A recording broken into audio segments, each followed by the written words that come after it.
Can you hear the music? I can. Loud Oh and my clear. God. The last couple of weeks, no one's been able to hear it.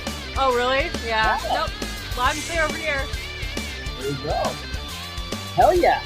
Gets me right pumped up to record a podcast.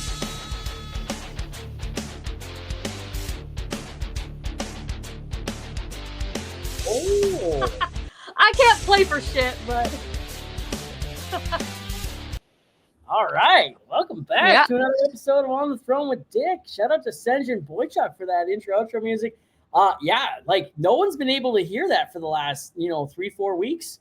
And, it's just been padding my stats against Gord from the Second Act podcast, who's keeping tally on how when I say not a lot of people can hear it. And he's like, man, most people can hear it. And the last 3-4 weeks, no one's been able to hear it. So it's those damn updates. It's them damn updates. I'm telling you. Man. They do it a lot.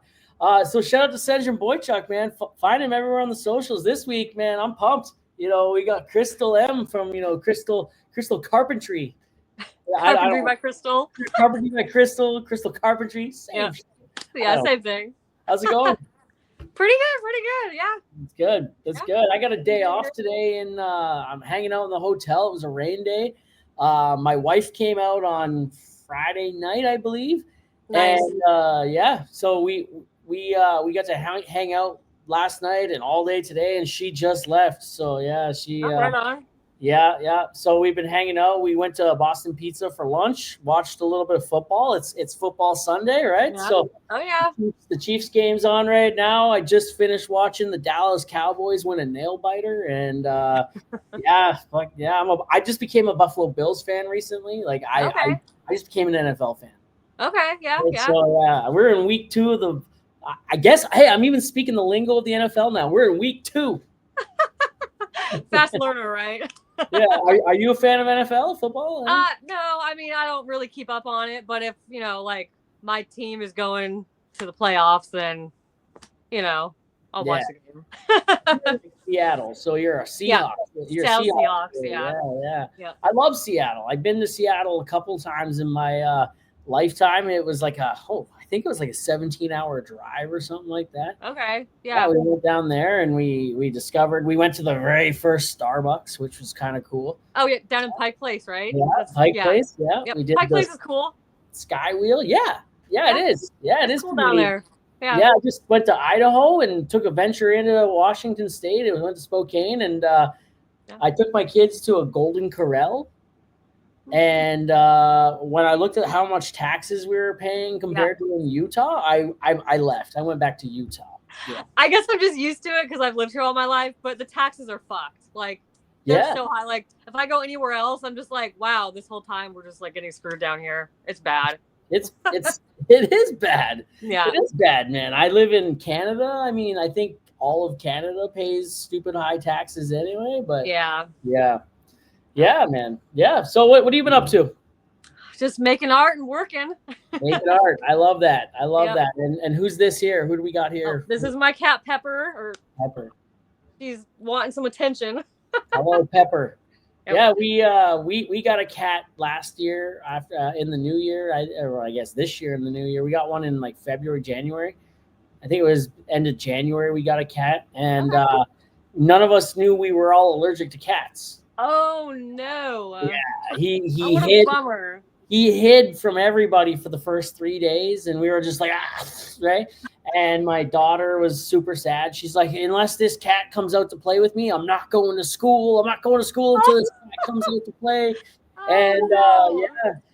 Finally the cat came out to play and have a good time, and that's when the cat came out. Then we all started scratching and wow. it was a hard decision, but about a week after having the cat, it was hey man, we got to take him back. And luckily the place that we got him from took him home or took him back. And I mean, that's a legit reason. If everyone is just dying from it, I mean, what are you gonna do? I'm slightly allergic to cats, but it's only if I touch my eye or something after I pet a cat, then I'll get all itchy and stuff. But we have 5 cats. So yeah. Are you a Taylor Swift fan? No. I'm not. She likes cat. Okay, yeah, she's she a cat lots of person. cats. Yeah. I knew my new next door neighbors. They're not new anymore. They're from last summer. They moved in. I watched them move in, and they carried like 5-6 cats with them inside. I'm like, they're gonna be belting Taylor Swift out their windows soon enough.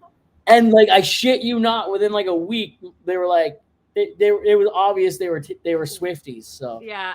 We also have tarantulas. I'm pretty sure Taylor Swift doesn't like tarantulas. What? You got a spider? We have 4, I think now. One is a bird. Have you ever heard of the bird eaters? Yeah. Yeah, so they get like the size of a dinner plate when they're full grown. We have 2 of those. And are they full grown? They're like that big right now. We got them when they're babies. They're like a healthy, respectable cereal bowl. Yeah. That's cool. Yeah, you don't want to hold those ones. I have like one that you can hold that's like super calm and like won't bite you, but the bird eaters, you do not want to touch those things. Have you been bitten by the one that bites? No, I haven't, but I don't want to. I would never risk it. What happens if this thing bites you? What happens? It just hurts. It just hurts really bad. I mean, the fangs on this thing are like, they're pretty big. So you don't want those things sinking into you. Yeah, it's not like poisonous. It's not fatal. It's no. Okay, that's cool. Yeah. That's pretty neat. Yeah, my growing up, my dad, he had his own metal roofing business, and he had this guy that worked for him, and he had a tarantula named Delilah, right? And we would go in and we'd look at this thing, and he'd just be holding it in his hand and just chilling. He's like, man, this thing is awesome. And I just think, I'm like, there's no way I'm having a tarantula in my house. Like growing up, you hear there's 3 things that, are going to kill you. Quicksand is one of them, which never happened. Yeah. New Kids on the Block having a bunch of hits, never happened. And tarantulas being super poisonous. Right? Yeah. And it just wasn't a thing, right? And so I never pet his spider. And he's like, you just got to remain calm and move, with calm actions and stuff like that. Don't freak her out. And he went to go put her away, and he'd, just move just slowly and drop her down. And we'd bring things over to feed her with. And I had this really creepy spider, and I was rehousing it, so giving it a new tank because it had grown a lot. And I don't remember the name of it now, but it was like from Africa or something. And it was like actually one that could, like, if the bite could fuck you up a little bit, but it won't kill you, could make you sick or whatever. I didn't know that when I got it because it was kind of like I just bought it. And when I was rehousing it, it escaped in the house. Oh no. And it was like a huge thing. Like my husband, he tolerates the spiders, but he doesn't love them. And I thought that I killed it because I sprayed some killer down the vent. And 3 days later, my cat was trying to play with it. So it was running around our house while we were sleeping. It could have like walked on us or anything for like 3 days. And I was just like, oh my God, we had like 8 spiders in. Now we have 4, and we're not getting any more after that incident. That's crazy. So, yeah. There's a woman down in Utah who has alpacas. I just discovered her on TikTok last night. Yeah. I don't know where in Utah. But she feeds these things, like she takes reaction videos of these things, like, feed my alpacas apples or oranges or whatnot. And she's like, one of them, usually doesn't end up liking anything, but the rest are all like, hey. And then there's always the one that really liked it, and he tries to like steal it off the other ones when she's trying to get the reaction. And I just discovered her last night. I watched, my wife and I were laying there, and I watched I went down the rabbit hole. I probably watched like all of her videos like last night. It's crazy. Oh, that's great. Yeah. Alpacas are cool. They're super cute. There's a place in Washington. I took my sister for her birthday where you can go to alpaca farm and you go hiking in the mountains with them. That's cool. You can walk. You get to walk your own. And you feed them, and it's a super cool experience. Like I highly recommend it to anyone. I don't know if they have that kind of stuff in your area, but don't they spit on people? They do. And when we were on the hike, one of them spit straight on in the lady's face, and it just looked like throw up all over her face, and the instructor was like taking her picture and stuff. That's so gross. But it was so gross. Yeah. They don't like you. They're just like, hey. Yeah. It's crazy. Yeah. So what do you got behind you there? Are those albums or those books? Albums. Yeah, they look like vinyl. Yeah, so my husband has 2 jobs, but one of them is he sells vinyl. So our whole house is vinyl. And we both are huge into music, so I have my own collection, and he has his own collection too. So This is just a little tiny bit of it. What's the rarest one you got in your collection? Oh God, I don't even know because they always go up in value. I actually have, believe it or not, an Evanescence box set that I got years and years ago, and it was like the original pressing of it. And I think it's like, I don't know. I think he said it was like $600-700 now. Wow. So, okay, that's cool. Yeah, it's pretty cool. I don't really know. I haven't like looked at them. You know what I mean? Like looked them up to see. You don't have like the White Album of the Beatles in there anywhere? Yes, we do. We have some of those. Yeah. Hey, you can't be a vinyl collector and not have the Beatles White Album, right? Sgt. Pepper's. There's more than one of those. Yeah. You have the Sgt. Pepper's Lonely Hearts Club Band? My husband does. Oh yeah. So like I know you can't be a vinyl collector and not have one of those too. You cannot have there's quite a few of them you can't have that. Oh yeah. All the classic rock. We really we love our classic rock. We have tons of classic rock and I mean I love that. Cool. Fuck yeah, I love that. Yeah. So you're a carpenter. Yeah. I'm a journeyman carpenter. Nice. Journeyman, nice. How'd you get into that? Like what transpired? What made you be like, hey, you know what? Like, I'm gonna play with wood for a living, you know? Well, so it's kind of a weird story, and it kind of all goes back to Kentucky Fried Chicken and prison. Oh my God! Yeah, I gotta hear this. KFC in prison. All right. Yeah. So years ago, it's been like 10 years now, but I got out of prison, and I was on probation. And part of my stipulation, so I didn't go back to prison while I was on probation, was I had to either go to school or find a job. And I couldn't find a job. Nobody would hire me. I went to a bunch of interviews. You know, my confidence and my self-esteem at that time was not the same as it was now. You know, I was starting my life over, going to these interviews at I went to Lowe's and Dairy Queen, Kentucky Fried Chicken. So Kentucky Fried Chicken was the last interview that I went to. So it was kind of my breaking point because my probation officer said hey, you have this much time left. And if you don't get a job or go to school, I'm violating you and you're going back to prison for 2 years. So I was fucking freaking out. You know, I'm I got to find a job. So I go to this Kentucky Fried Chicken interview, right? And I sit down with the guy and he shakes my hand and he sets this tape recorder on the counter. Right. And I'm he clicks it on and he starts asking me these crazy questions that I don't know how to answer. And I'm I froze up and I couldn't answer any of the questions. And the interview was over and I left and I started crying because I'm I'm fucked.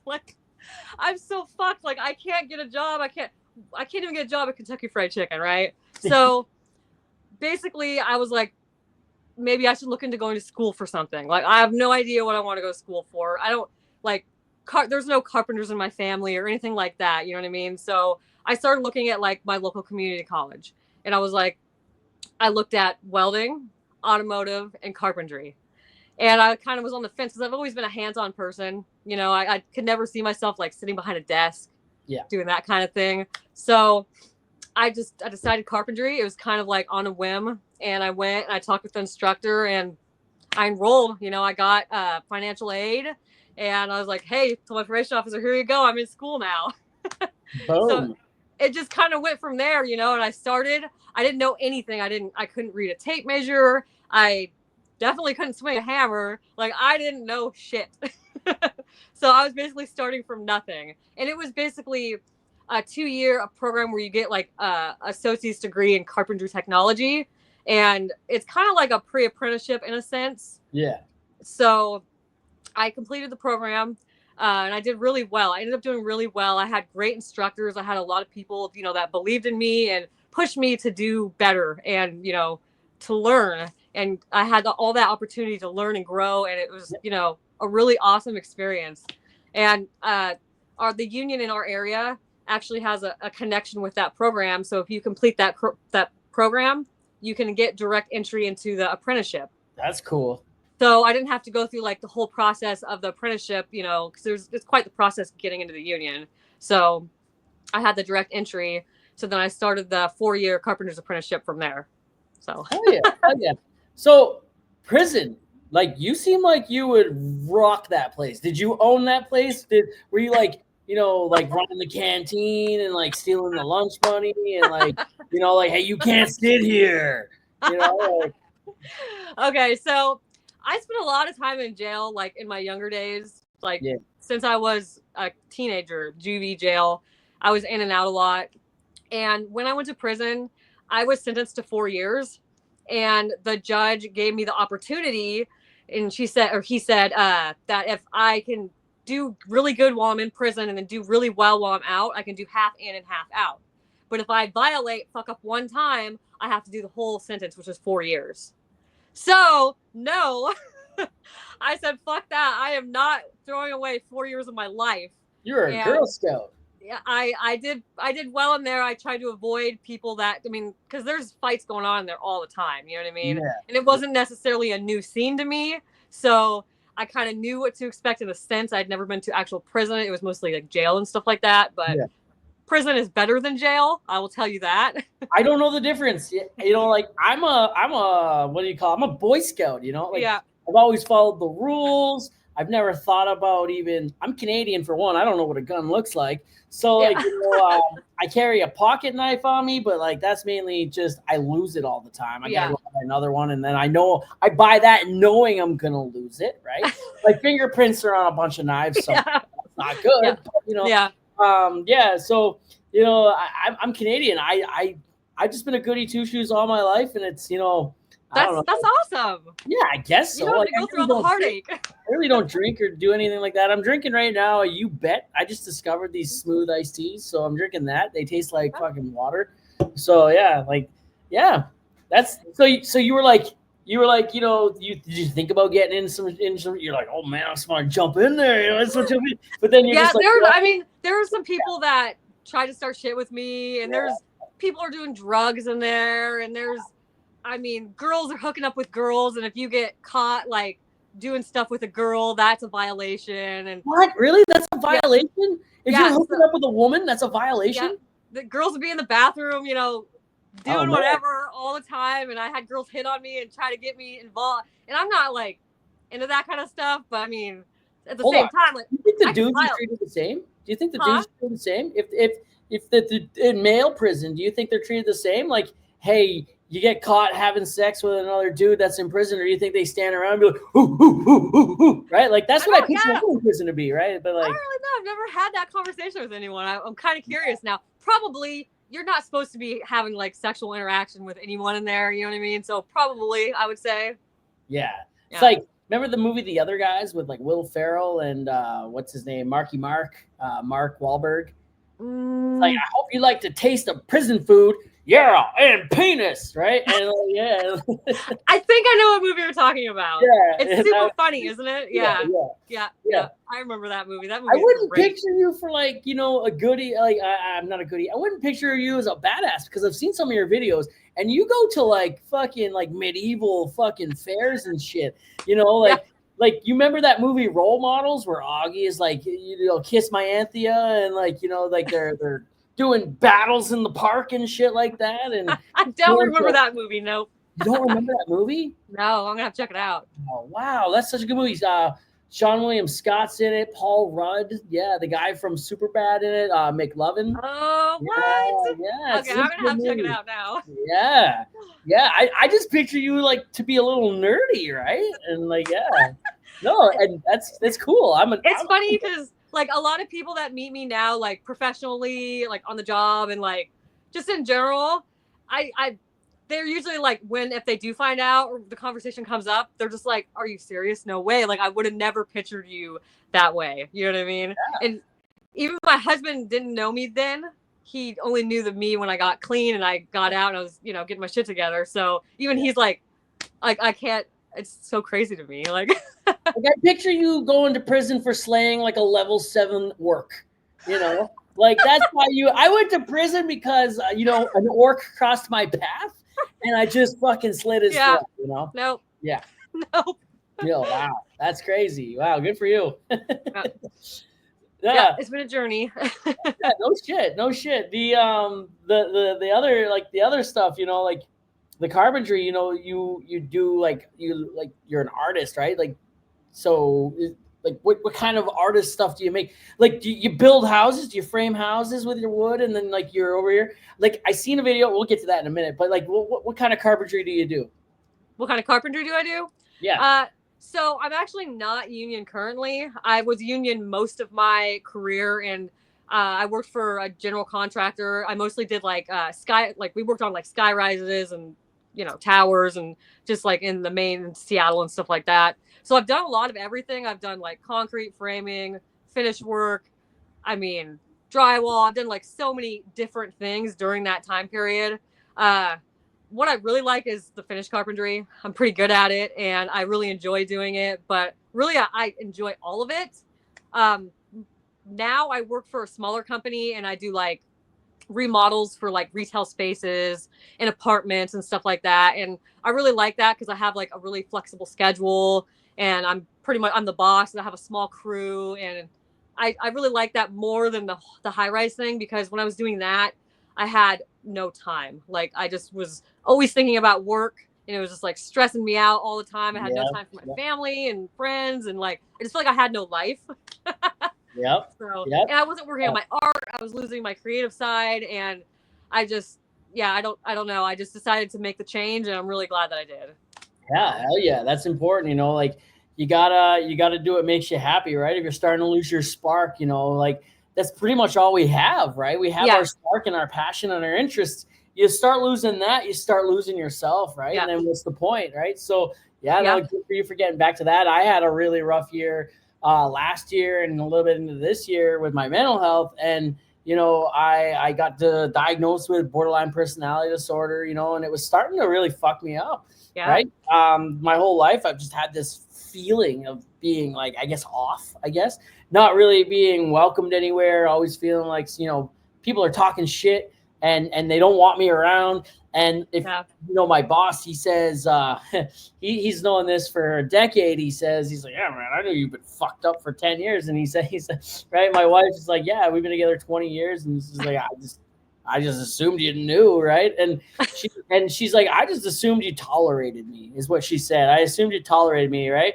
I'm like, no, I assumed you're tolerating me for 20 years, right? Like my parents tolerated me, right? That's how I felt.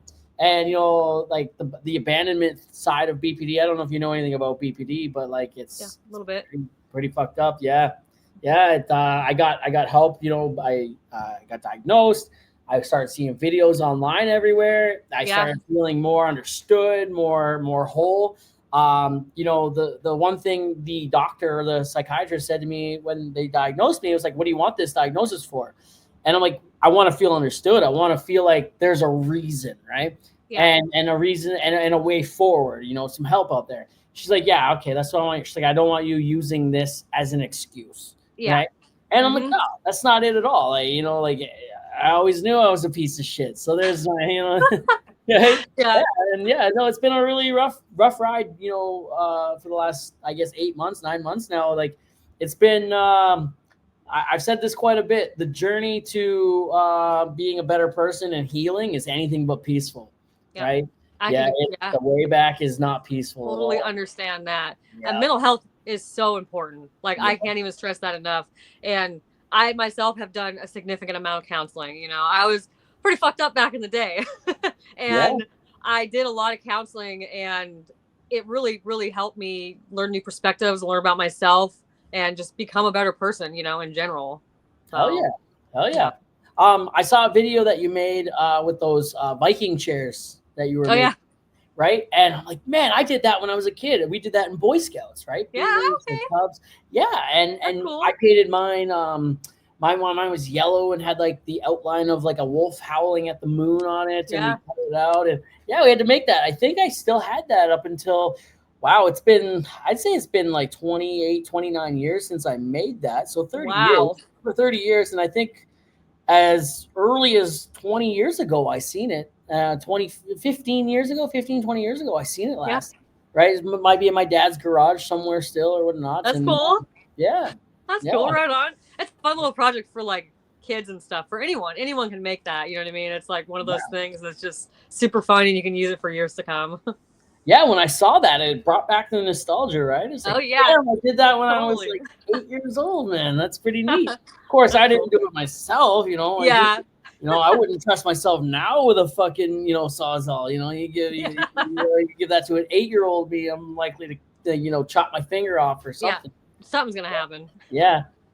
So I was saying earlier about how the new updates and stuff like that, right? I figured something out, and I wanted to play a video on here. I want to know if you can see it, and then we'll talk about it afterwards.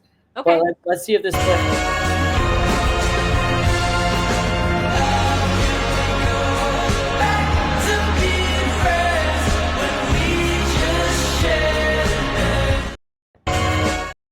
It worked.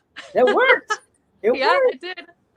It worked. So, like, that's mind-boggling to me, right? Like, you were a missing person for how long? How long were you missing for? I would say a couple years, roughly. It was around the time that I got heavily addicted to hard drugs when I was really young, and I left home on my own. I got wrapped up with the wrong people, and basically my mom didn't know where I was. She didn't know if I was dead or alive, for that period of time. And she had posted flyers. You go to Walmart and you see the flyers in Walmart of the missing children. Have you ever seen that? Yeah. So like my face was on one of those flyers, when I was like 13 years old. Eerie, man. And I just living on the streets, doing drugs, doing crime, just wrapped up with the wrong people. And I'm really lucky that I made it out alive, and a friend of mine actually reconnected me with my mom, a girlfriend of mine. She knew where I was, and she reconnected with my mom, and I started to get some of the help that I needed, but obviously I fell off the bandwagon again. Hey. So it's a bumpy journey, you know what I mean? Yeah. My therapist said to me, he's like, the road to being a better person is how you say that, the road to being a better person is filled with confrontation, right? Which means, you're gonna run into speed bumps, and it doesn't make you a shitty person, it's just life is fucking hard, man. There's no guidebook, there's no, other people have been there, maybe not in that exact situation, or maybe that exact situation, but not with your point of view, right? Life's just fucking hard, we all have one life to live, and like it's gonna be bumpy, so hit the speed bumps and learn from them, right? Yeah. And I'm honestly, prison saved my life, because I mean, since I was 13 years old, I was in and out of the system, in juvie, in jail, all over Washington. And I think that before I went to prison, I had really hit rock bottom, and I didn't care if I lived or died. And I never saw myself living a life other than the life of addiction. And when I went to prison, I was actually, so the part of the prison that I was placed in, it was called the Therapeutic Community. And it was a program that they had where they kept you kind of separate from the main population. Yeah. And it was like, kind of like a boot camp / like counseling thing mixed together. And it was really crazy. Like, some of it was kind of wacko, like now that I think back at it, but like a lot of it helped me. Like, some of it, you'd have to like walk down the hall, like boot camp, like with your hands on your sides, and you couldn't talk. And the like guards would say stuff, and you have to like repeat back to them, and it was like super weird. Sounds like my 7th grade fucking principal, man. Holy shit. Yeah, I know. So that part of it was like super hardcore, and you were like in classes, like therapeutic, whatever, counseling classes with these other inmates, like 6 days a week, and like all day long. You'd go have like breakfast, then you go to class, and then you go have lunch, class, and you're like in these classes. So it was like super hardcore, and I feel like that saved my life, because if I had just went to like the general population, like who knows what I would have done, you know what I mean? Like I wouldn't have had the counseling. They have counseling, but it's not like hardcore like that, you know what I mean? So I feel like there should be more programs like that in prisons to actually like, help these inmates, dig deep and figure out, the root cause of, why how they got here, Yeah. And I'm pretty sure the program is still going on. So like 5 years ago, maybe it was like 5 years ago, I actually went back to the prison that I did my time in, and I spoke to the inmates there. That's huge. And so I was like so nervous, right? Just going back there and being clean and like talking to the inmates. And they actually have like a trades program in the prison now. Hell yeah. In the women's prison. So they didn't have it when I was in there. And after I spoke, I didn't realize all the women that were in that trades program and what a huge inspiration it was to hear somebody be successful in the trades. Someone coming from that same spot that they're sitting in this exact same building, working their way up and becoming a success story, right? People need to see that. People need that motivation, right? If they just think, oh, well, I guess I'm here and I'm never going anywhere. Who else has made it out, right? Yeah. And that's huge. That's good for you. Wow. It was really sad because my roommate that was in there when I was in there, she was back in there when I went to speak. And I saw her when I walked in and I was just like, oh man. She want to shank you? She just want to like, no. She just want to like start a prison riot and you'd be like, hey, for old time's sake, No, hey, she's my roommate. She was cool, but hey, we can have sex now. You won't get added time, like she would say some shit like that. Yeah. But yeah, I was just thinking about that the other day, and it's been a while now, and there's probably like a whole new group of inmates in there, and I was thinking about going back and speaking again just because I feel like it could really help a lot of people. I remember when I was in there, a woman came in to speak, and she wasn't in the trades or anything like that, but she just came in and she was just talking about her story and then how she's like, well, she's doing, how she owns a home and all this stuff, and she has a great job. And I was like, man, I wish, I want that to be me so bad. And I felt really inspired hearing her say that, so I just feel like it's really important to give back what you can, in those kind of situations, if you can. So yeah, absolutely. That's awesome. That's very amazing. And you have a platform too, right? Like, did you have your platform on Instagram? Are you on TikTok? Yeah, I just did it in January, so it's kind of newer, but yeah. Yeah, so you kind of whatever. You have a platform on TikTok and on Instagram. How many followers you got on Instagram now? I was like 7,000 or something. Oh, see, that's enough. That's enough to get the ball rolling, right? Like, so now you have like this platform, right? Yeah. I don't know if you had it the last time you spoke there or not, but like you have this platform now. You what a way to give back, everybody watches social media, right? Everybody. Oh yeah. If you're sitting on the street, you've probably got a phone, right? It's hard to charge it, but like you probably you got a phone.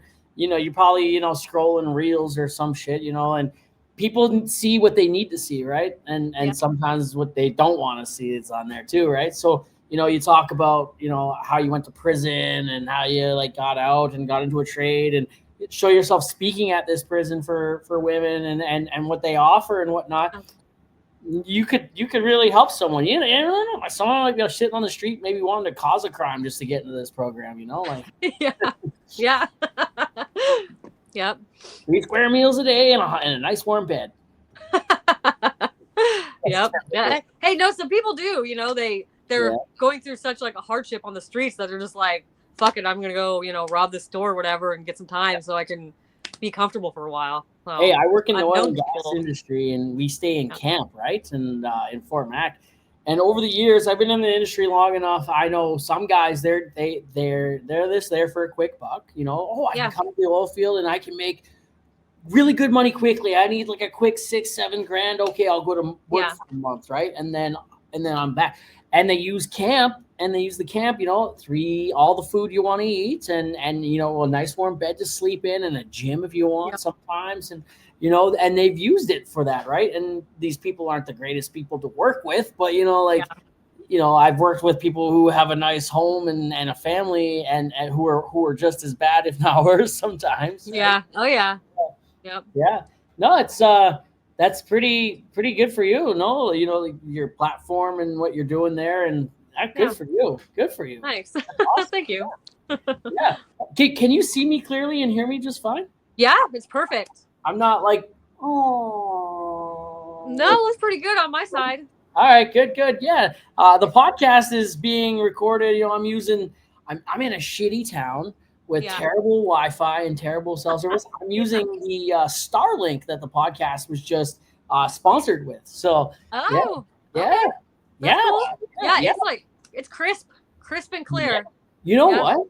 We're working an hour and a half north of where we're staying. So we're traveling 3 hours a day. And when we're up north, we're up on some of the Aboriginal reserves.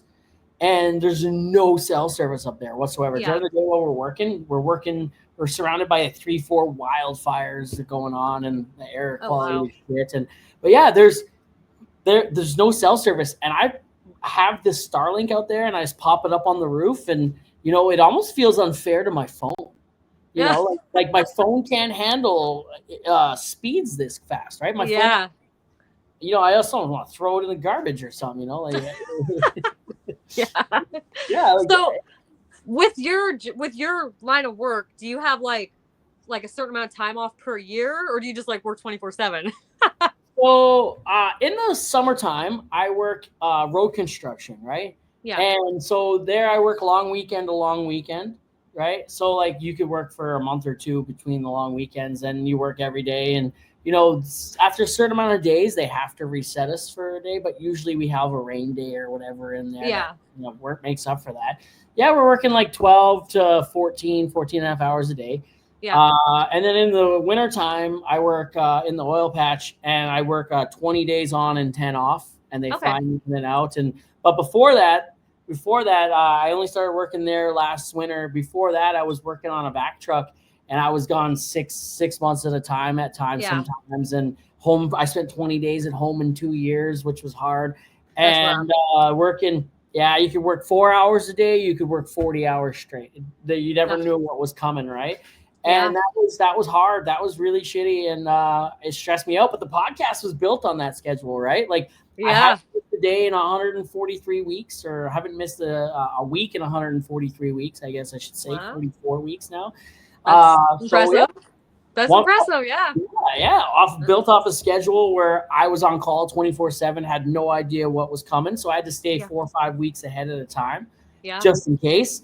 I would work like a 30-hour night shift or whatever, get back, and I'd be like, hey, you want to record a podcast? Because, I need to put one in the bank, and I'm not quite tired yet. And like, you could see me dying in the podcast. And I was like, and pretty much I work, Boom Nation? Who Boom Nation is? Sounds familiar, yes. They got like a few 100,000 followers on Instagram. They do Boom Nation, they have their own newsletter and stuff. I had them on the podcast like a year and a half ago. And we recorded at 10 in the morning after a long night shift. I got back, and I was going to have a little bit of a nap. But by the time I had my breakfast and I talked to my wife and my kids for a little bit, it was like 9:30. And I'm like, I'm not going to bed now. So I just recorded with them, and it ended up being almost a 2-hour-long podcast. So it was like noon by the time I got off. And I'm like, I'm going to go sleep for 4.5 hours and then get up and have dinner and then go to work, right? And so, it's just shit like that, and never knowing where I'm going to record and how that service is going to be and whatnot. Yeah. So, we've come a long way in 2.5 years. I'm pumped. I'm pumped, So, that's pretty cool. Yeah, it's been my baby. I love doing this thing. Have you ever been on a podcast before? I have, yeah. Oh, I'm not popping your cherry. No. I was on Hunter's podcast, some welding. I don't remember her name. Yeah, some welding girl. Yeah, I love welding girl. Yeah, I love Hunter. I know she's cool. The Blonde Welder actually was hosting season 3 for a little bit there. Yeah, nice. Yeah, that's cool. Yeah, they're cool. I like Hunter. Hunter's good shit. She's been through a lot of shit too. Right? She has. Yeah. I like her. She's cool people. Hell yeah. So, like, where do you just see yourself just staying as a carpenter, or like, I know a lot of people like they want to have more than one trade, right? And more than one to fall back on. You're just gonna stay carpentry, or are you gonna like? Honestly, I've always really wanted to learn welding. I've taken a couple classes, like when you're in the Carpenters Union, they offer welding classes. Oh, yeah. So I took some when I was doing all the classes and stuff, and I really liked it. And I think in the future, I probably will get a welder and just kind of learn on my own. But when I was deciding if I wanted to be a carpenter or a welder or a mechanic, it was really between welding and carpentry. And I kind of always have I want to learn it. You know what I mean? So I am so busy with like my job now and my art and stuff like that. There's like, I don't even know where I'd find the time. Yeah. So. Yeah, no, that's pretty cool. That's pretty cool. I like to do this oil field in the winter and here in the summer. When the oil field crashed in like 2015, I think it was, I needed something else to keep me busy, right? So I found this job. My wife had to drag me to the job fair, but like I didn't want to do it, and now I don't ever want. At one point or another, this job had actually we'd outgrown this job. And so it was kind of like, hey, maybe it was time to find something new. And I fought tooth and nail to keep it. My wife was like, hey, man, like I had to fight you to get it, like, yeah. And, then we actually grew back into it, right? So it was like, I love it here. I mainly only come back every year so I can qualify for the Christmas party, in December there, and they do a lot of good shit, right? They do company functions. Like this past winter, I didn't think I was going to make it because I had to work. They did like a family ski night, right, where they got everyone to come down. And the first time they actually had it, it was too cold. They had to cancel. It was like minus 40 or whatever. And then the second night, I did make it for, but I couldn't ski. I broke my ankle, and I had to sit at the window and watch. It was I was just eating the free hot dogs though. I'm like, this is really good. Good job, guys. Yeah, it was. Yeah. You still had fun? Yeah, I still had a good time. Yeah, I actually, my wife made me sit down on the main terrace or the main kitchen spot to watch from that window. And I'm like, I really couldn't see where they were, so I saw there was some steps that led up to a mezzanine, and I'm like, all right, I can do this, right? I can do this. So I hopped up the steps. And on the way down to get my hot dog, I actually tripped a little bit, right? And I was like, oh, but I caught myself. So I didn't fall. But I got the hot dog, the chips, the pop, and I'm like, hey, now how do I get up the steps with all this stuff? So I set it on the one step, and then I jump up. I pick it up, set it on the next one. And the lady behind me is like, should we help him? And they're like, I don't know. And I'm like, I got this. Don't worry, right? I didn't have it. I spilled most of my pop on the way. Oh my god! The chips on the floor. I made it over either way. Yeah, it was a good time.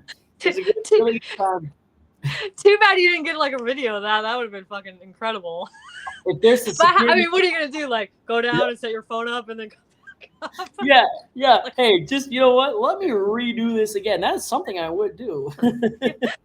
Was that when you broke your ankle recently, right? Like kind of recently? Okay. How are you healed 100% from that or? So I just got back to work 2 months ago.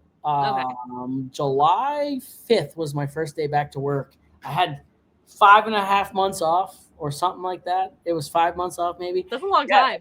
Oh, honestly, I needed it because working away so much, getting diagnosed with BPD, suffering mentally and shit like that. I healed a lot physically and mentally, and I learned a lot about myself.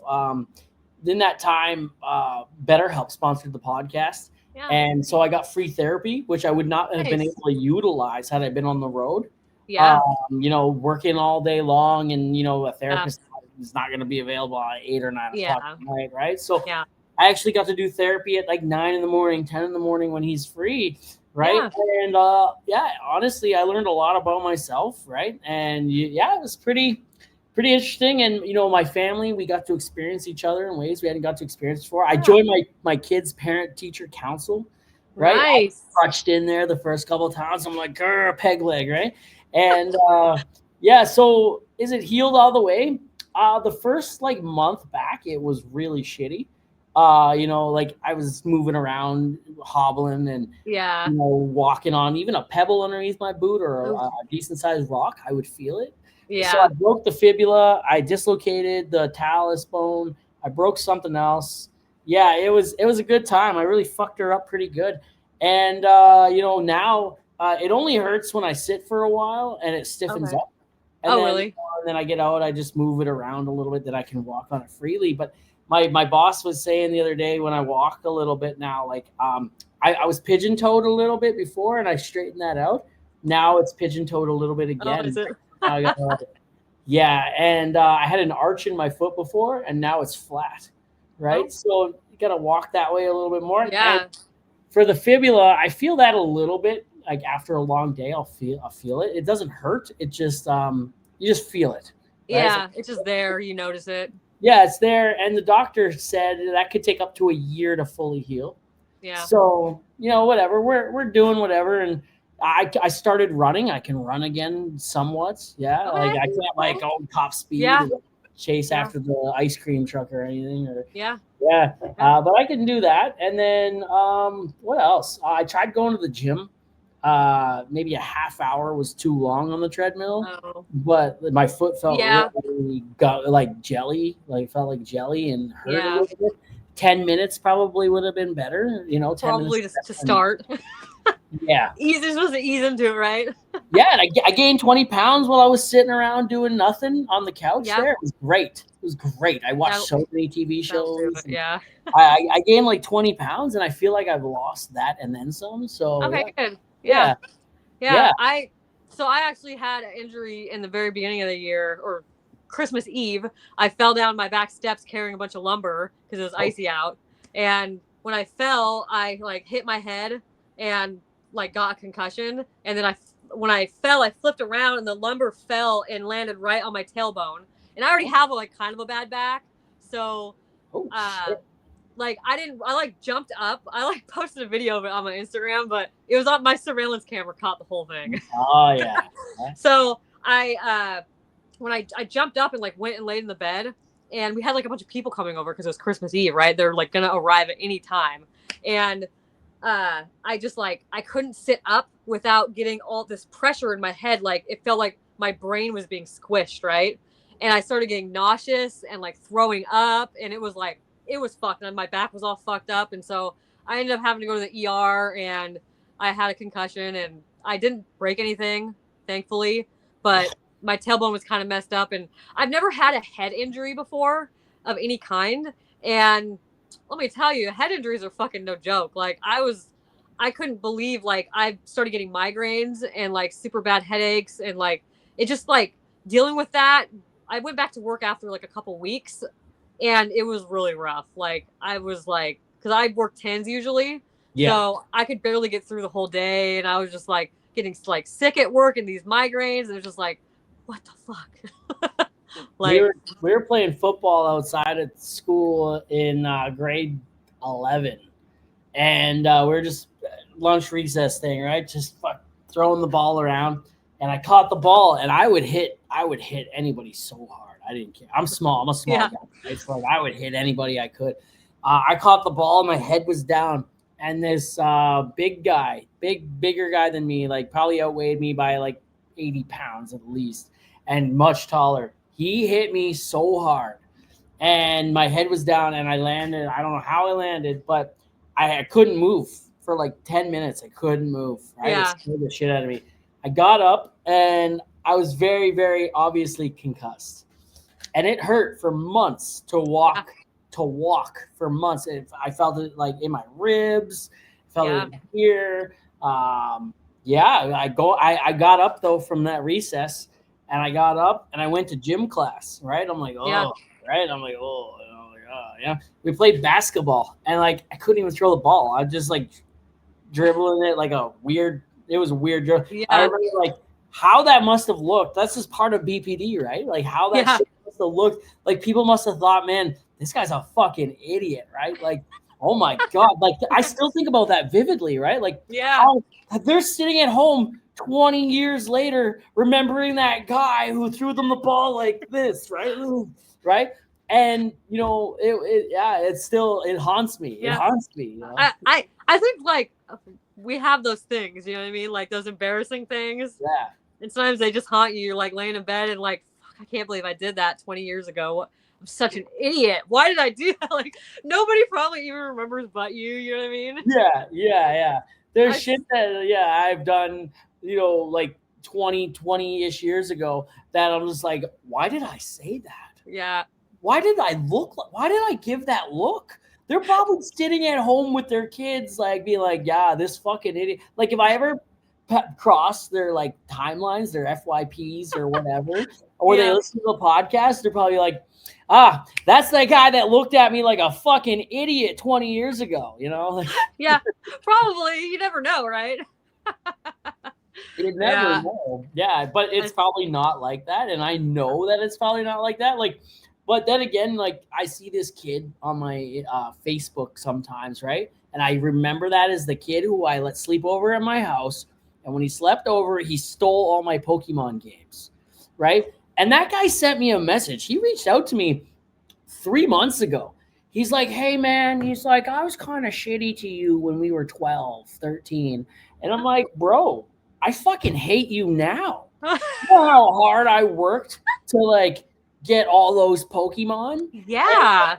Yeah. And like I had to steal that game off of someone else just to make it work, right? Yeah, like, I know, right? Yeah. Traumatized you. You're just like, you'll never forget that. You're like, I don't want to be friends with you. Fuck off. Never forget. I added him as a friend and right. And he's like, I can't accept it, man. I can't accept your friend request because like I don't want you to reach out and tag me in things and talk about how much of an idiot I was. I'm like, bro, we're pushing 40, man. You know what I mean? Like we're pushing 40. I can let a Pokemon game slide from 20 years ago. Yeah, like, yeah, I know, right? Yeah. You were kids.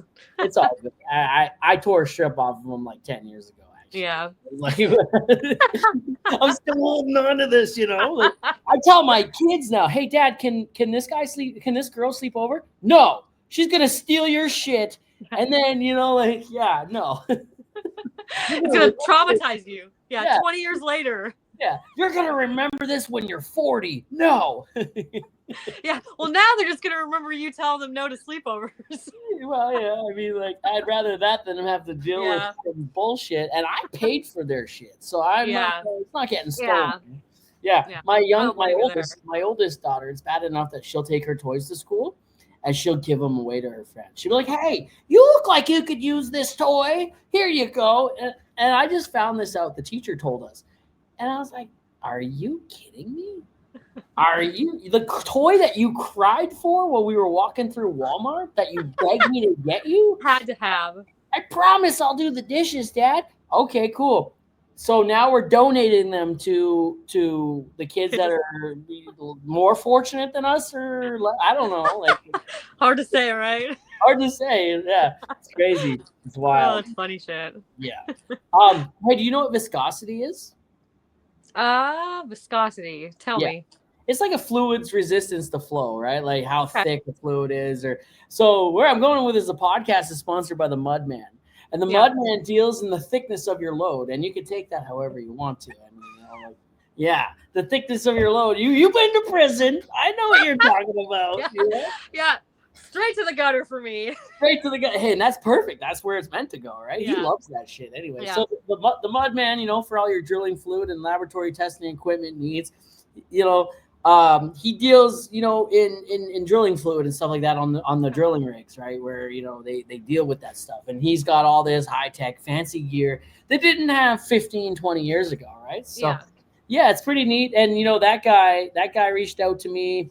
Episode 14, he started sponsoring the podcast. We were going to go on a 5-episode run, and here we are 2.5 years later. Nice. Yeah.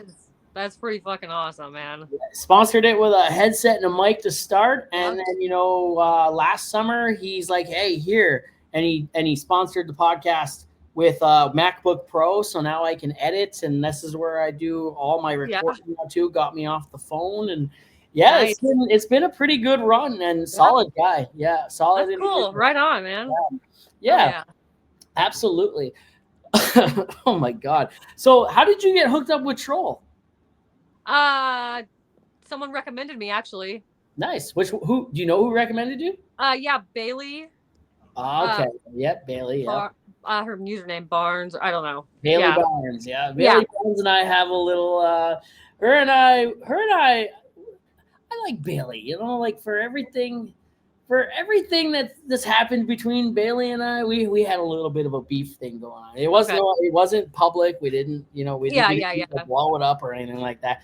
She just took what I said, and it was a genuine question, and she thought I was attacking or being ignorant or arrogant or whatever you want to say. And I'm like, no, I literally was questioning, right? And so yeah, her and I had a little bit of a small little tiff there, but Bailey's good shit. I like Bailey. Yeah, I don't know if she'll ever come on the podcast. I've asked her. I don't know if she wants. I don't know if she likes me, but that's BBD. She just randomly recommended me. It was cool, of her, and ever since I've been with Troll. So oh yeah, Troll's actually not been bad. I've been with them for like, I think this November will be 2 years. Oh, okay. Yeah, I think for me, like maybe October would be like a year, maybe. Nice. Yeah. Maybe something like that. Yeah. That group chat was a lot of fun. Very chaotic, but a lot of fun. Shit got crazy there at the end of all the, the drama. Yeah, there was a lot of drama. Tuning in, reading the comments, like, God, this is too much drama for me, but I'm going to sit back and watch. You know what? Brian kept my dick jokes in check. He just he just kept them in check. But there was like that 24-hour period where it was a lawless land. Right, Brian wasn't there, and the Masters of Troll hadn't stepped in yet, and it was just a free for all. People saying all kinds of shit. It was a fuck show. Yeah, I just dropped dick joke after dick joke. I didn't care. I'm just like, I saw. I was laughing at some of them. I was like, oh shit. I was just like, I can say the word dick in here now, and nobody can stop me, right? And then the comments were turned off unless you were they were talking to you or whatever like that. Yeah. So it was like, this sucks now, whatever, But the group chat was good. I met a lot of really good blue collar folks, and a lot of them have been on the podcast. You're here, right? Mm-hmm. So a lot of good came out of that. I wouldn't have met or known about half the people in that group. Yeah. Until at some point they probably would have come across my feed, but they were right there, and there was a whole access list or whatever you want to say. That's helpful too. I mean, it's just right there for you. Absolutely. You're in the Unified Minds group, aren't you? Yes. I am. My group gets a little chaotic too. It does, yeah. I moved it over to my general messages because I couldn't keep up with it. Yeah. There's just like too much going on, and I was just like ding ding ding on my phone. I was just like, okay, I'm gonna move this one over for a while. I haven't looked at it in a while actually. Now that you mentioned that, I need to go check it out. There's a lot of shit in there, especially after the last week or so and the last few days. I refuse to talk about any of that on my socials because there's a lot of it flooding the feed, and actually it's affected my views on TikTok and Instagram because every other video is about what happened, right? Yeah. And so like I'm just sitting here, I'm like, no matter what I post, it's not gonna go viral or it's not even gonna get good views. Nothing's gonna happen because everyone's tuned into what's going on over there right now, right? Yeah. So I'm whatever, I don't care. So and I did find what happened prior to that. I got a little curious. And I went looking for the full video of the girl on the train, and I shouldn't have. I should have just left it. I found it, and it fucking broke my heart, right? I'm just like, I want to go back to the person I was before I watched that, right? Yeah. And it's I saw a couple posts that said we're not meant to see shit like that and then move on to a TikTok that we laugh at, right? Yeah. Oh, so, yeah, for sure. You wake up first thing in the morning, and that's what you're looking at, That's not a good way to start your day, Yeah, it's not.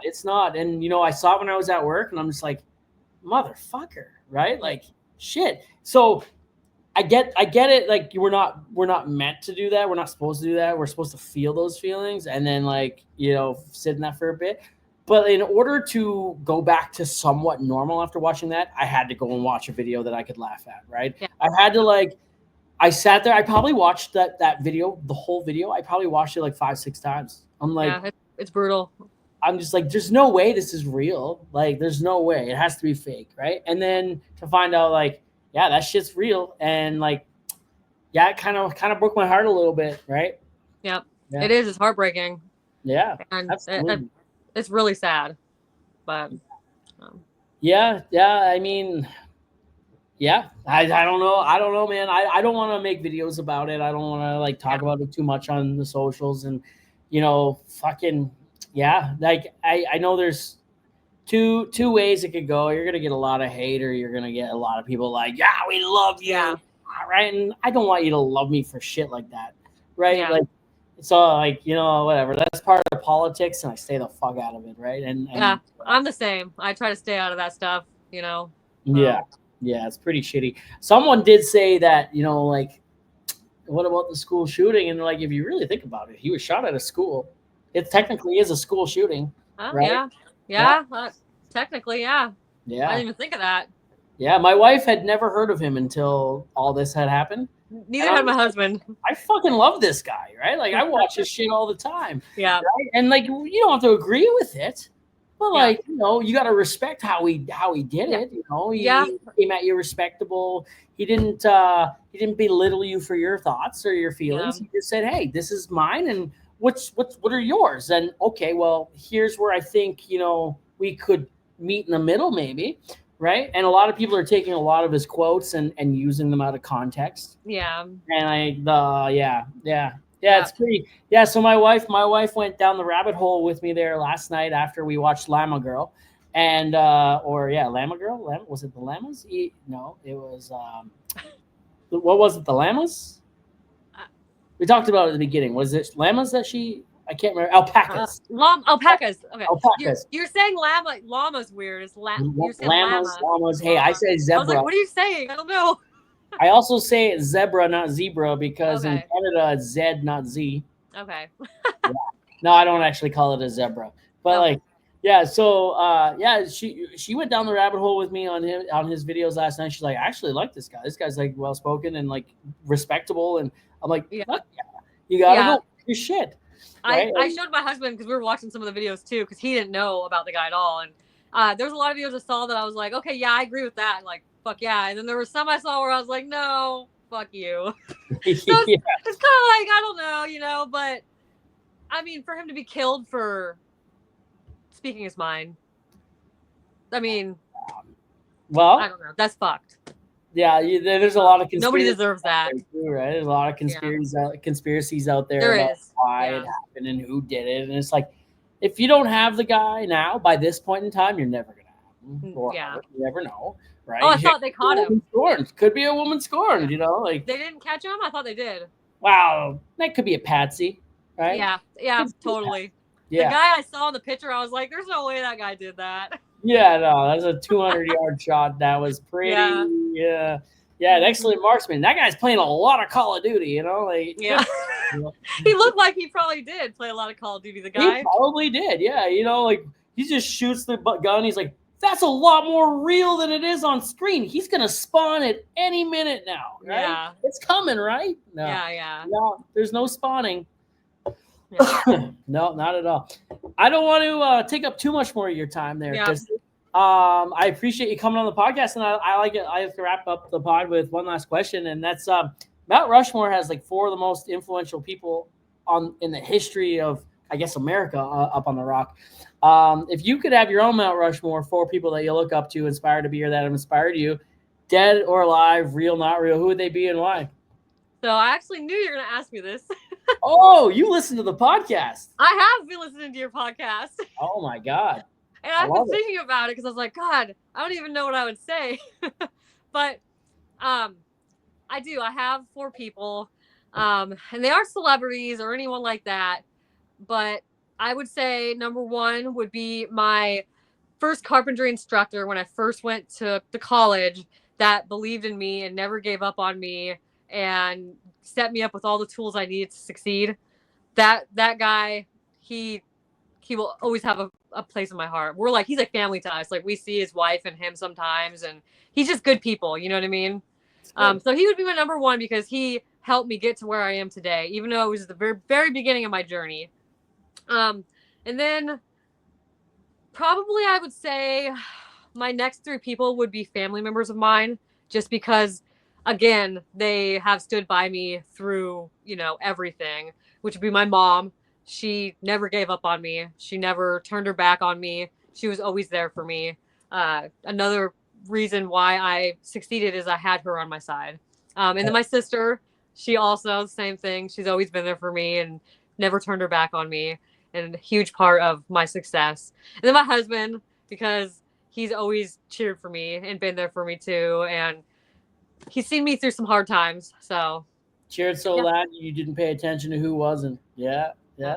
That's like my wife. My wife's been my rock. You know, she said something to me at the beginning of this year when I was going through it and just starting to go through it, just taking the journey, right?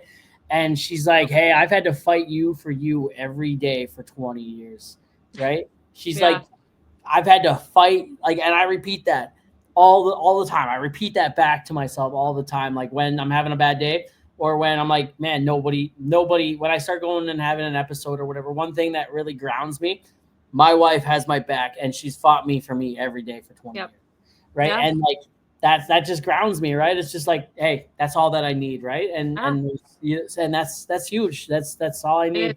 Yeah, and my therapist for teaching me grounding techniques, right? And me coming up with that one on my own. He was like the clap and the sigh and the breathing or whatever. And then I'm like, well, my wife said this, and this seems to be like, you know how Happy Gilmore had his happy place when he was putting the ball or whatever. Yeah. Veronica with fucking, was it Veronica? I don't know her name. Veronica with her boobs out and her beer bottles, her beer jugs in hand, and she's like, happy place, right? Mine's my wife's lap and her saying, I had to fight you for you every day for 20 years.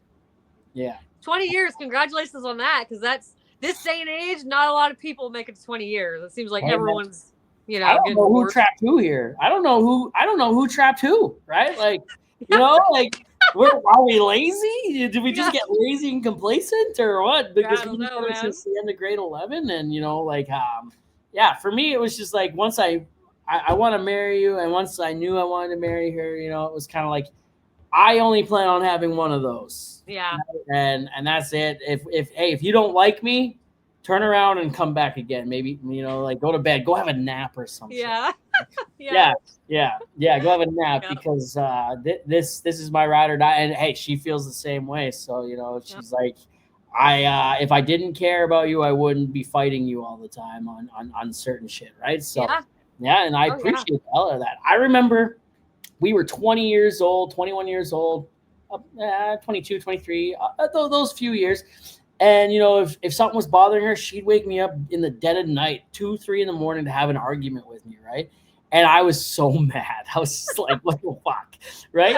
But nowadays, it's like, you know, in my mid to late 30s, I can't believe I'm saying that. But in my mid to late 30s, if she has an issue and she wants to wake me up at 2 or 3 in the morning, fucking do it, right? Like, just wake me up. Let's have the chat. Get it off with, you know, get off what's on your mind, because I've been there where, especially in the last couple of years, you know, shit's been on my mind and it wakes me up and I can't sleep and I need to say it. And, you know, and so shout out to Mrs. Frost, man. What an incredible human being. Shout out. Yeah, I fucking love her. Yeah. That's awesome, dude.